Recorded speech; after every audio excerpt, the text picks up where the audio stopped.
Tonight, the kids aren't alright in Weapons.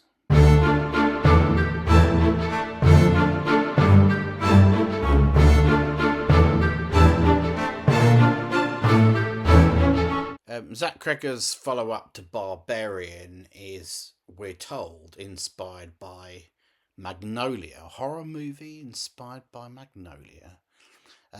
You're thinking, that's weird. What would that be like? Does that mean it's going to be a lot of ponderous scenes that go on and on and on with a sort of soundtrack that never quits?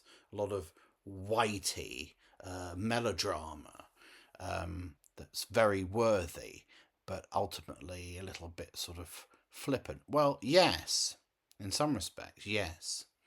But the movie it reminded me of was less Magnolia. It was another film from the end of last century. Go. Do you remember Go? He stole a car, shot a bouncer, and had sex with 2 women. So now you're an entrepreneur. You shouldn't do this, Rana. Just drive. Well, if you gotta go, Go was about some shenanigans over a few nights involving some people who knew each other in a local town, and you got the multi-character perspective. You got it from, let's say, the perspective of, these were not their names, Butch, and then there was Zadie, and then there was Juniper, and it all tied up at the end in a fairly satisfactory way. And we said, gosh, that's clever. We were still sort of impressed by things like that back then. This was the post Tarantino era, where non-linear storytelling was cool. Do you remember that?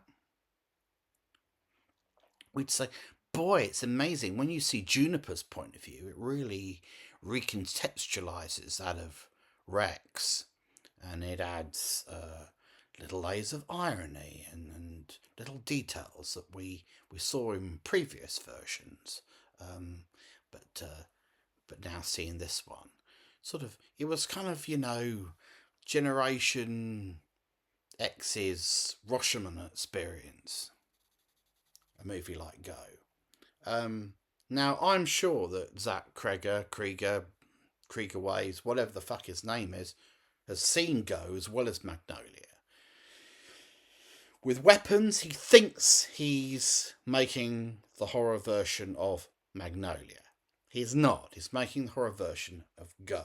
Go was a lot more comedic and flippant, and scenes inadvertently played for laughs, sometimes intentionally too, but that's more in keeping with the tone of Weapons, which is odd because it starts off as a deadly serious enterprise with a terrific hook.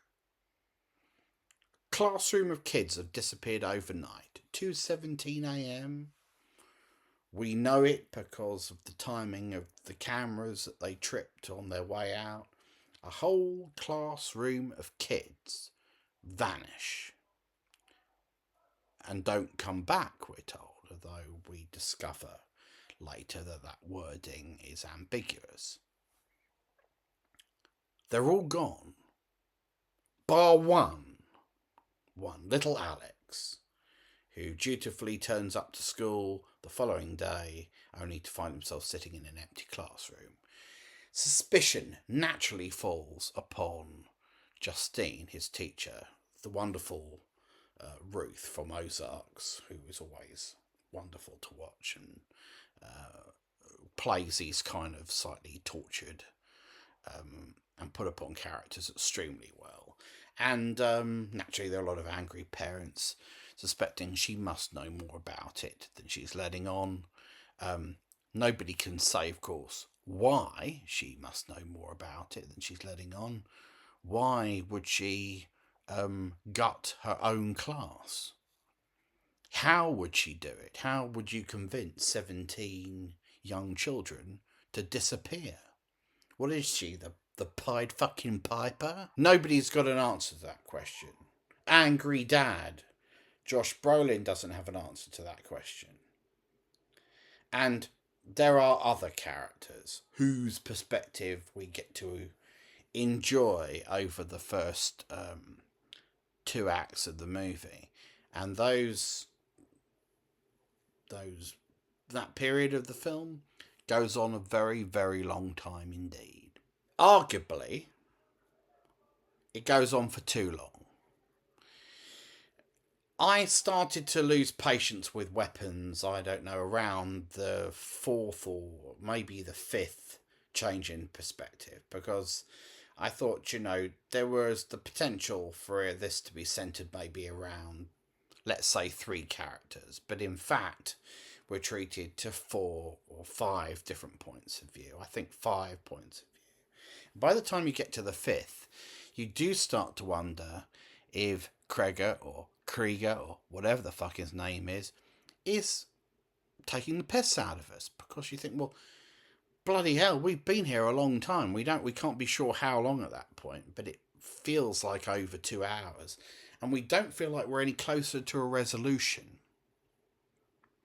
The recontextualizing of the scenes adds a little something to each thread, but not enough necessarily to justify all of this movement between characters.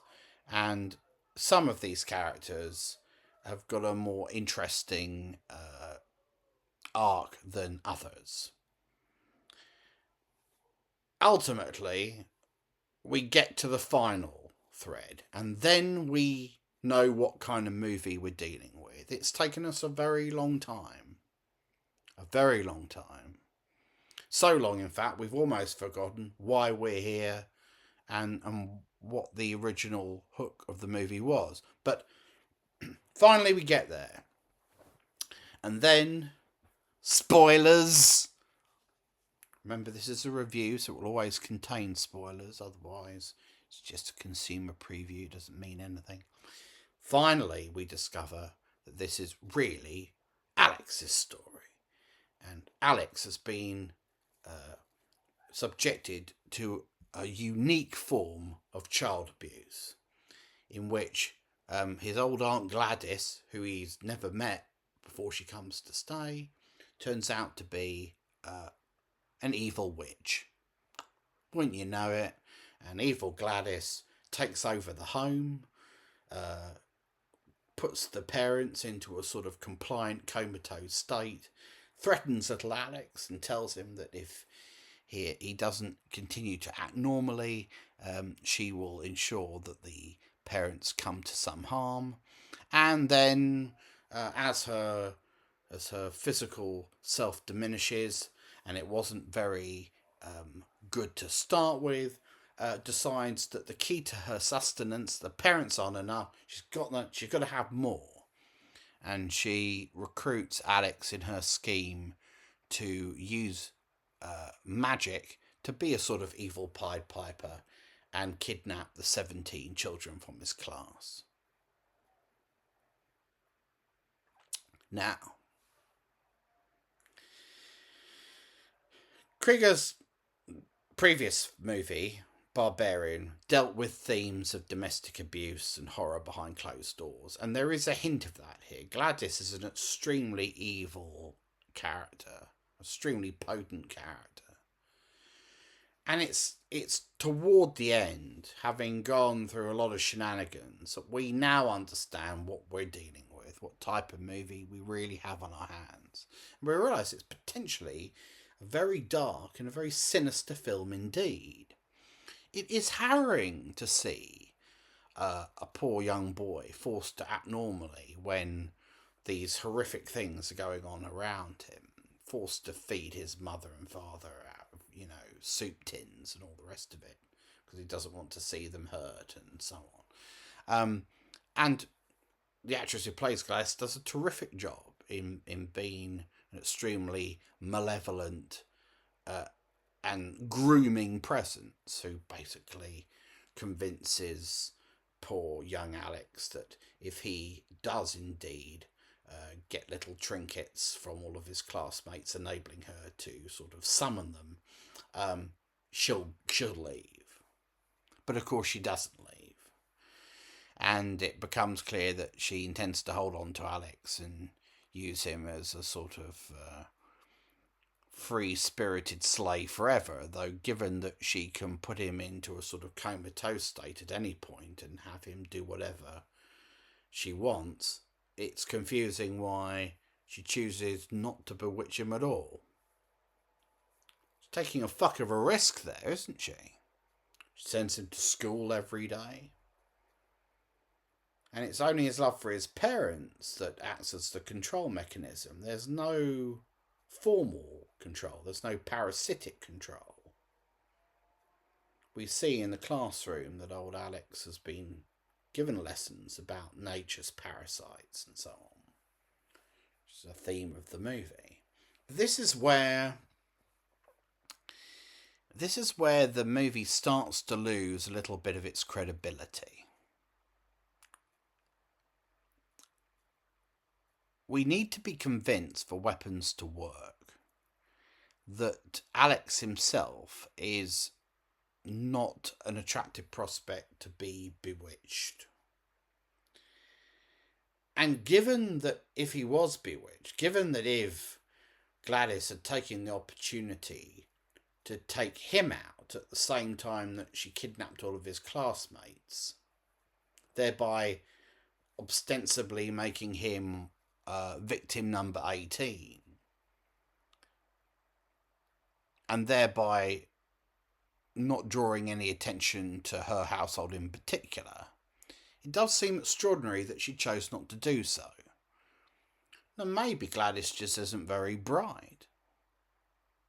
Maybe she's just somebody who gets a bit too confident and thinks, well, fuck it, I've kidnapped 17 kids and managed to pull the wool over the authorities' eyes, and yeah, the teacher has some suspicions about the house because I've put newspaper up all over all the windows, and Alex is obviously quite traumatized and he's acting a little strangely and so on. But she's not going to put it together, is she? Who's going to put it together?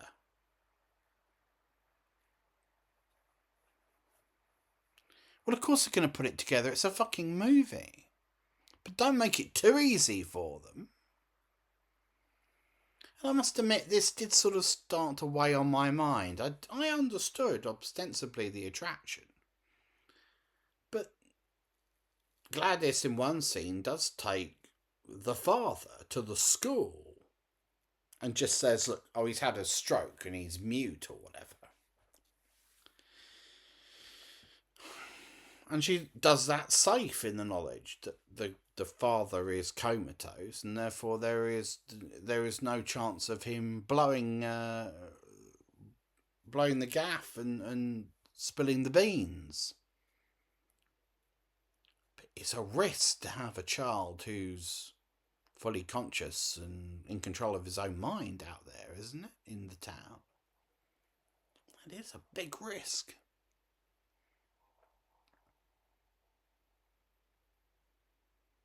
So why not take him out of the equation earlier? Indeed, it's that lack of foresight that eventually leads to her own destruction. I won't spoil the final scene for you, even though I've ruined the movie already. But it is probably one of the funniest instances of a character being hoisted by their own petard yet filmed. But it's also inadvertently extremely funny, and it does it is symbolic of the fact that the film's premise, as handled by Cregger, is sort of inevitably comic and overawed. It has to be silly in the end because he's made so many strange and silly decisions. A movie that was more disciplined and took those themes of child abuse more seriously, would, I would argue, have been a better movie generally. Because if you think about it, there is a lot of mileage in a story about a child that's been held captive by an abusive relative who facilitates a shocking crime against the community, but emotionally blackmails the child into being complicit. There's a lot you can do with that if you've got a lot of discipline, a lot of tonal discipline, prepared to add maybe a few more thriller conventions rather than make it a sort of out and out horror movie.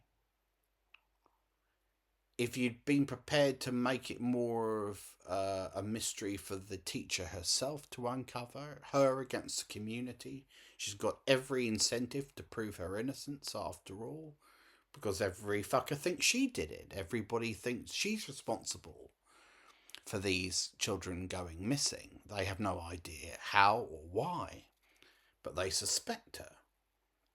Well, the potential is there for her to unmask the real perpetrator.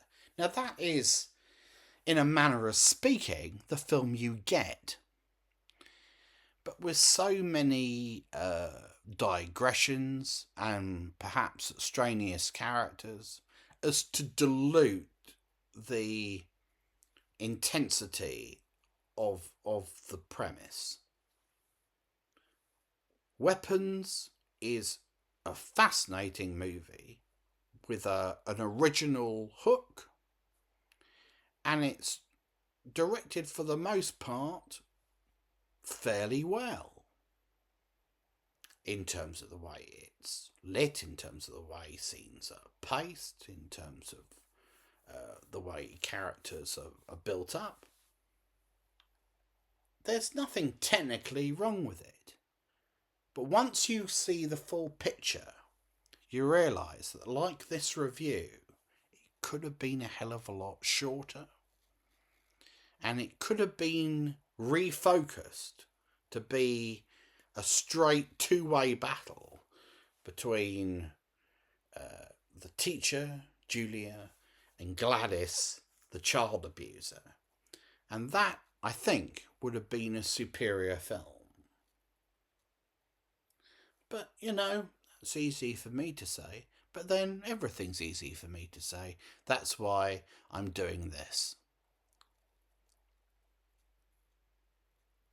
Also,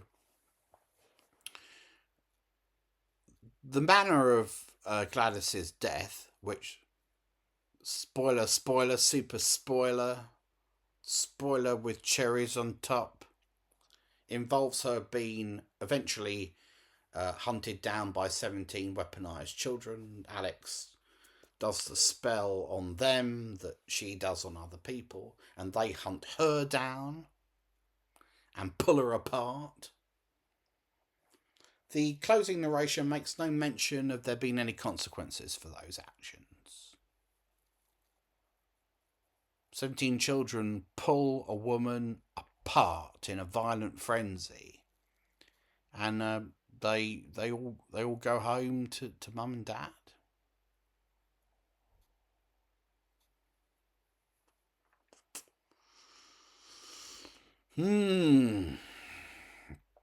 I mean, just because we understand what the fuck's gone on, we understand that it's all about witchcraft and fucking, voodoo and all the rest of it, doesn't mean to say anyone else is going to understand. Doesn't mean the parents are going to get it, or the medical establishment.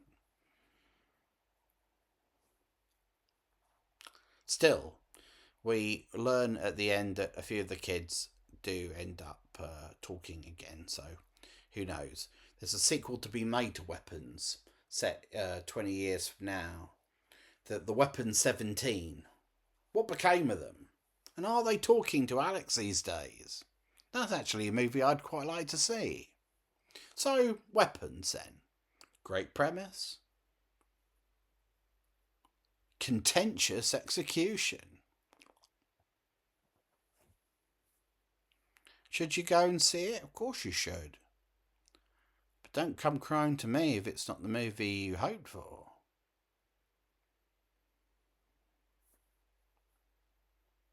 No, really, don't. I don't give a fuck.